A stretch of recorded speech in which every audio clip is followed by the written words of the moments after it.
Before we get into this blueprint for dental school, I want to speak to people who did not get into this admission cycle and what's that's gonna look for you. So your journey is not over. All right, you not getting accepted doesn't mean you're not going to be a dentist.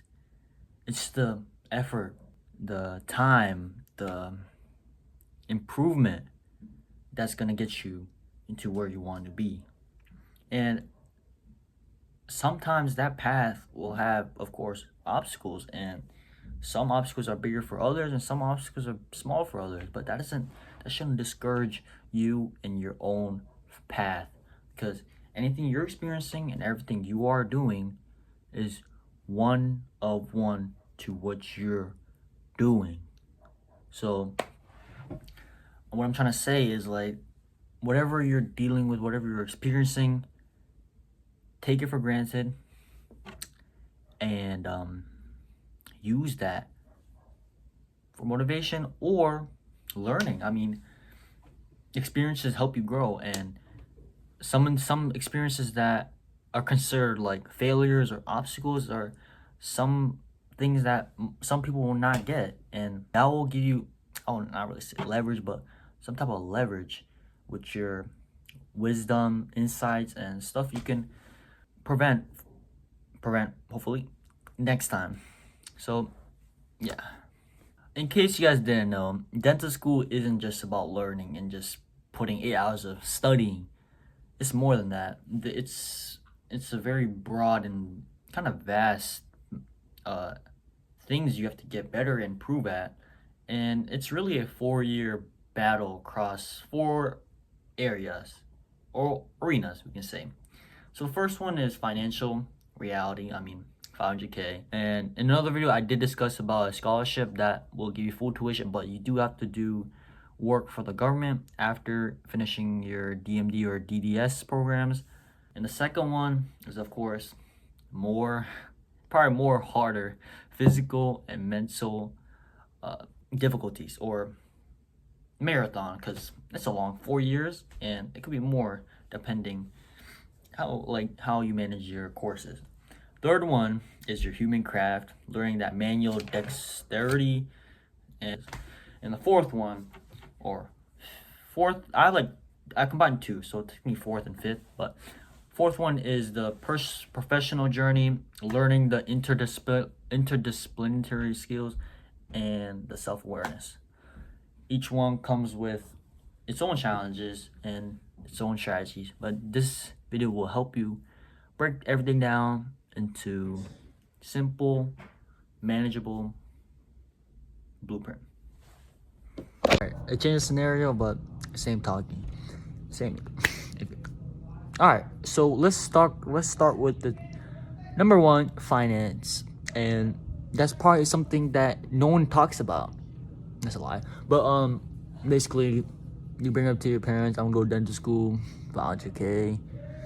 Maybe you're not that competitive. You think you're not that competitive for like getting these scholarships or doing a commitment to like a Navy scholarship, but there's gonna be a lot of talk around you because money is what people strive, and that's what is one of the end goals of people's lives, that they keep on chasing money. I mean, that's how this world works, and that is why it's very important to know your finance and be self-aware about your spending and be conscious about your habits and like what you're actually and explying, what you're saying versus implying. So whichever you're saying, make sure you back it up with your good habit. All right, in case you guys, I'm gonna say this one more time, just so people who don't really know, dental school tuition, just tuition, is almost dental school can cost, hopefully you guys know this by now, but can cost nearly $500,000, depending on the program, depending on the school, university, whatever. And some programs run over 100K per year once you include the tuition and living expenses and housing. That is crazy.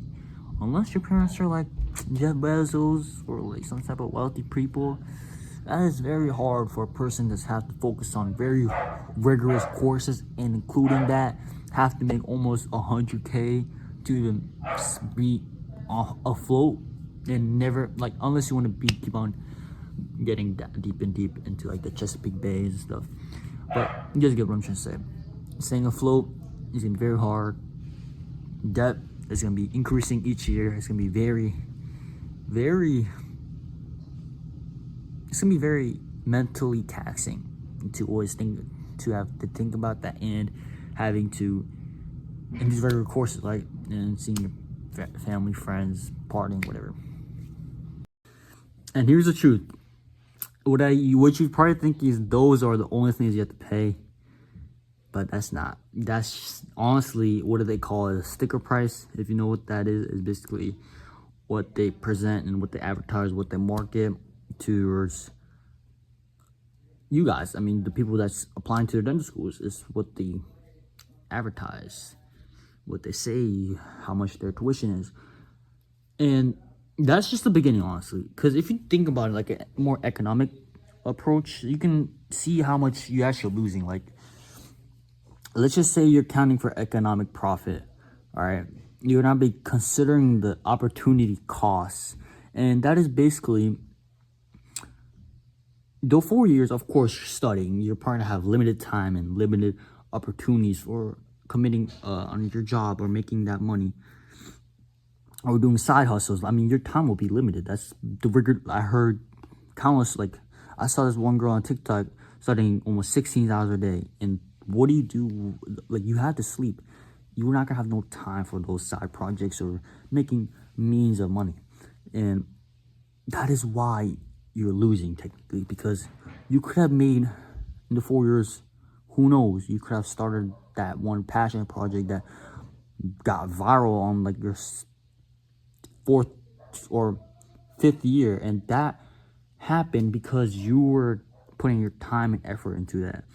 So that's basically opportunity cost. Like, if you weren't in dental school, you could have been doing so on, and that would, like, I'm just saying, would have made 200K. And just keep that in mind.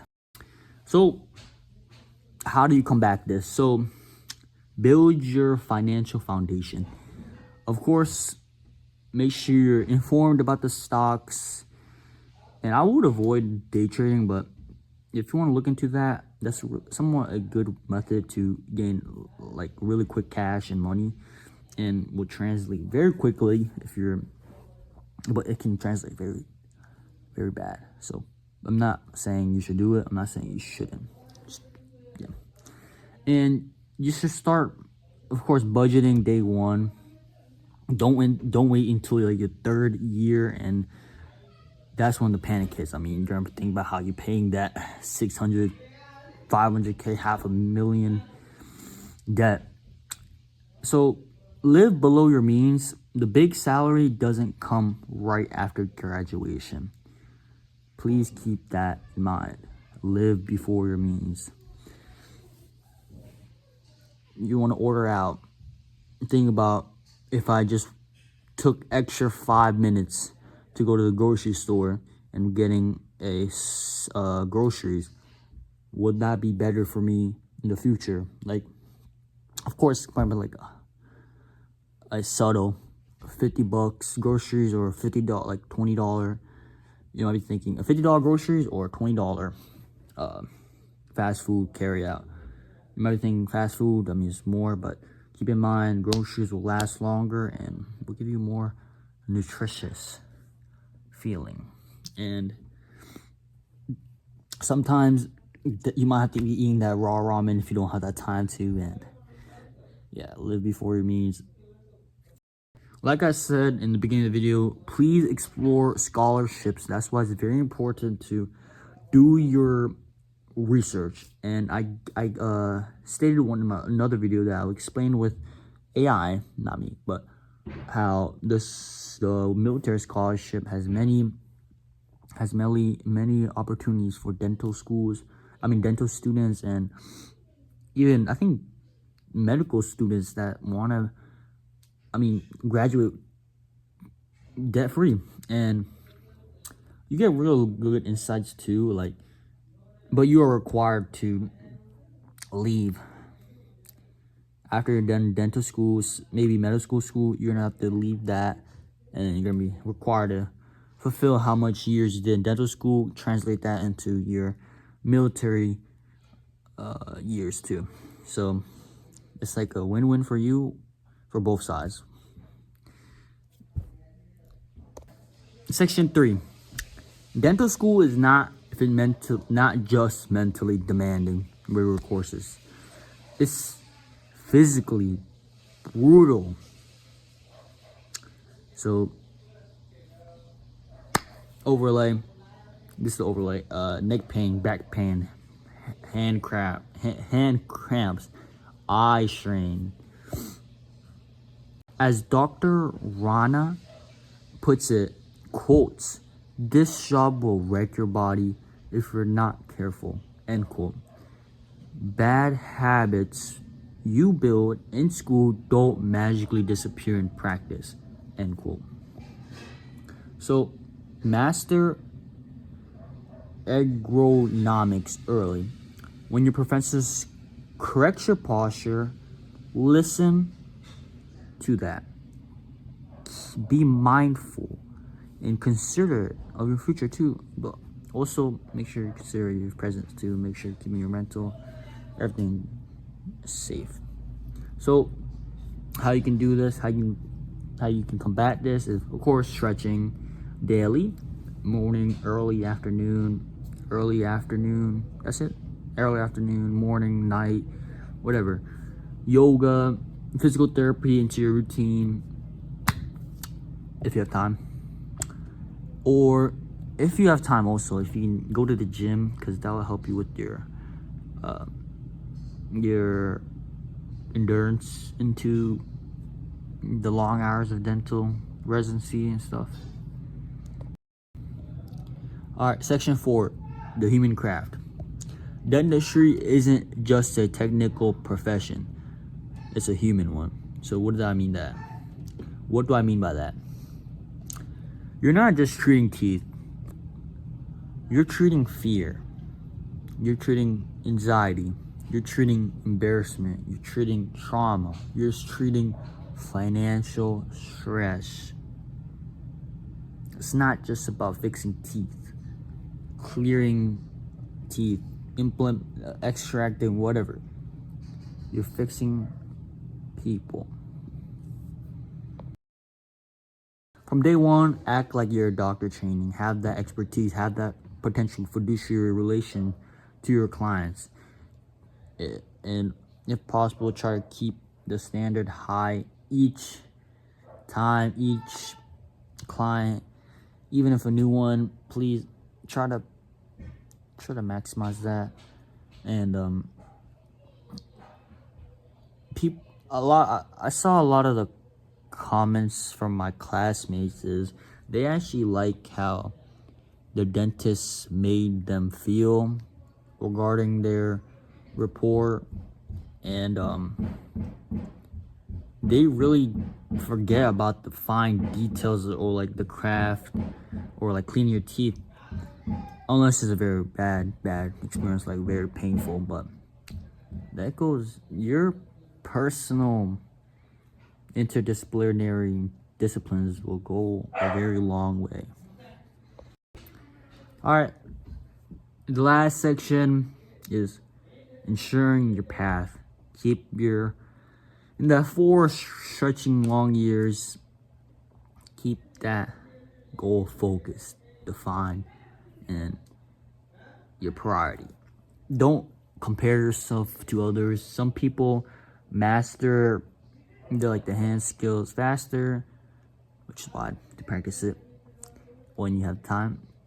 And some people know their specialty on day one. I mean, they could have been doing research since they're like in middle school, and some people don't. But some people don't even figure it out. Even with doing that research, some people don't even figure it out until like their 4th year or even longer. So your job is only to grow with humility, resilience, and a commitment to being the best doctor to all your patients coming in that door regardless. Now it's time to build that career that lasts. If you want a more deep dive guide like this, and subscribe and drop a comment. Tell me which part of dental school you want me to cover next. And see you guys